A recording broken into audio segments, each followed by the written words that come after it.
हम यहाँ अहमदाबाद के सरदार नगर में हैं और सरदार नगर में झूलेलाल मंदिर। कहते हैं कि जब भी देश का विभाजन हुआ तब ढेर सारे सिंधी समाज के लोग हैं, सिंधी समुदाय के लोग हैं, वो यहाँ पर आ गए। उन्होंने यहाँ पर झूलेलाल भगवान का मंदिर बनवाया था। हम ये मंदिर में हम चल रहे हैं, मंदिर में हम आपको बताएंगे भी और यहाँ के जो सेवादार और जो ट्रस्टी हैं उनसे भी हम बात करेंगे। देख सकते हैं ये मंदिर क्योंकि लगभग 50 साल से भी अधिक पुराना है और ये जो मुख्य मंदिर और ये यहाँ जो दीपक है वो कहते हैं कि ये हमेशा 24 घंटे चलता है। हमारे साथ लाल भाई हैं, यहाँ के ट्रस्टी हैं, उनसे बात करेंगे। लाल भाई, खास करके ये बताइए कि जब देश का विभाजन हुआ तो बहुत सारे सिंधी समुदाय के लोग यहाँ आ गए, उसके बाद आपने यहाँ, आपके समाज ने यहाँ मंदिर बनाया। कितने साल पुराना ये मंदिर और क्या महत्ता है इसकी? ये सबसे पहले तो मैं पूरे समाज को, पूरे हिंदुस्तान को, जितने भी हिंदू है थे सबको जय झूलेलाल। ये मंदिर बहुत प्राचीन मंदिर है, 50 साल से ऊपर ये मंदिर को हो गए हैं। और 1947 में जब विभाजन हुआ था तो हमारा सिंधी समाज पर पूरा हिंदू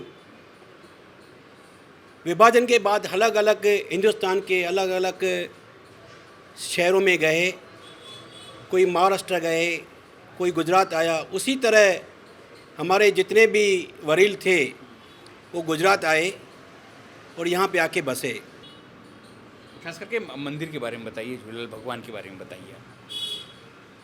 भगवान झूलेलाल हमारे आज से 2000 साल पहले दरियाशाह में उनका आयोजन उनका उत्पन्न हुआ था। जैसे हमारे पास मुगलों ने बहुत हमारे ऊपर जुल्म किए थे, हिंदुओं के ऊपर। फिर हिंदू समाज ने भगवान झूलेलाल की दरियाशाह पे जाके, नदी के किनारे पे जाके उनकी आराधना की। उसमें भगवान विष्णु का अवतार वरुण देव ने प्रकट हुए दरियाशाह में। और प्रकट होने के बाद उन्होंने ये मैसेज दिया कि मैं रतन राय के घर पे इस दिन में जन्म लूँगा, नसरपुर शहर में। और बरोबर उसी टाइम, उसी गली के अंदर, उसी शहर में, नसरपुर में और रतन राय के घर, माता देव की घर, भगवान झूलेलाल ने जन्म लिया था। और उन्होंने मूर्ख बादशाह जो थे मुगलों का, उन्होंने जो अत्याचार कर रहे थे न, उनको सबक सिखाया। और सबक सिखाने के बाद उनको समझाया कि ये हिंदू भी जो है अपने भगवान की, अपने प्रभु की, अपने नारायण की, अपने विष्णु की, महादेव की पूजा करते हैं। ये क्यों मुगल बनेंगे, ये क्यों मुसलमान बनेंगे? उसको समझाने के बाद मूर्ख बादशाह समझ गए और हिंदुओं को उनका दिया। उसके बाद हमारे भगवान श्री झूलेलाल 13 साल की उम्र थी, तब वो 13 साल की उम्र में घोड़े पे सवार थे। और घोड़े पे सवार होने के बाद नसरपुर में एक खूह बना हुआ है जिसमें पहले अपने पानी निकालते थे। वो खूह आज भी है। वो खूह में अलूप हो गए थे 13 साल की उम्र में ही। आज भगवान झूलेलाल की इतनी महिमा है और ये मंदिर की इतनी महिमा है। यहाँ पे जो भी श्रद्धालु, जो भी भक्त माथा टेके सच्ची भावना से, श्रद्धा से यहाँ आता है न, उसकी मुरादें पूरी होती है। बहुत लोगों की यहाँ पे अरदासें पूरी हुई, मुरादें पूरी हुई।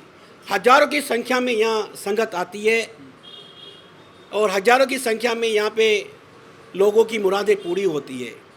हमारे जो त्यौहार आता है, मेन चेटी चंड आता है और दर महीने एक चंड आता है। हम ये मंदिर पे दर महीने चंड में भगवान झूलेलाल की, बहराणे साहिब की जोत जगाते हैं। जोत जगाने के बाद वो दरियाशाह में परवान भी करते हैं। जोत के अंदर सब घर की होते हैं, जैसे वो मछली, आटा जो अंदर दरियाशाह में जो जीव जंतु रहते हैं उसको खा सके। लविंग होते हैं, इलायची होती है, हल्दी होती है, शक्कर होती है, आटा होता है, घी होता है। जो ये चीज़ है न, वो दरियाशाह के अंदर जीवात खा सके, उनका पेट भर सके, ऐसी हम बहराणे साहब की जोत बनाते हैं।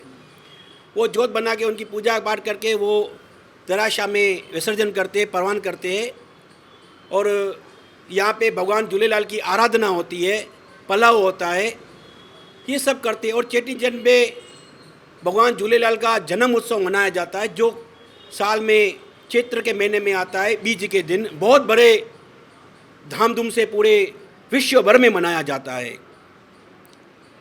ये मंदिर की आस्था बहुत बड़ी है। यहाँ पे सावन मास से 5 दिन पहले भव्य चालीसा का उपवास होता है, जो 40 दिन के लोग उपवास रखते हैं, जो हजारों की संख्या में उपवास रखते हैं। 40 दिन का उपवास पूरे करने के बाद 41 दिन भगवान झूलेलाल का जो मटकी कलश होता है और बहराणे साहब की जोत होती है, वो लेके यहाँ से 5 किलोमीटर 6 किलोमीटर जाके दरियाशाह में परवान करते हैं और भगवान झूलेलाल की आराधना करते हैं। लेकिन हजारों की संख्या में यहाँ पे संगत आती है। उनके प्रसाद की व्यवस्था, भंडारे की व्यवस्था, रहने की व्यवस्था पूज झूलेलाल मंदिर ट्रस्ट की ओर से किया जाता है। यहाँ पे पूरी गुजरात की ओर से मीडिया भी आती है, इलेक्ट्रिक मीडिया आती है, प्रेस मीडिया आती है, सिंधी समाज की मीडिया भी यहाँ आती है। अब तो देखा आपने खास करके मंदिर का जिस तरह से मतलब आज़ादी के बाद, यानी यूँ कहें कि जब विभाजन हुआ तो जो सिंधी समाज के लोग आए उन्होंने यहाँ मंदिर बनाया और अब भगवान झूलेलाल का जिस तरह महत्व लोग बता रहे हैं, भारी संख्या में लोग यहाँ हर साल उनके त्योहारों के दौरान दर्शन के लिए आते हैं। कैमरा पर्सन मुकेश परी के साथ अनिल पटेल, पंचायत टीवी, अहमदाबाद।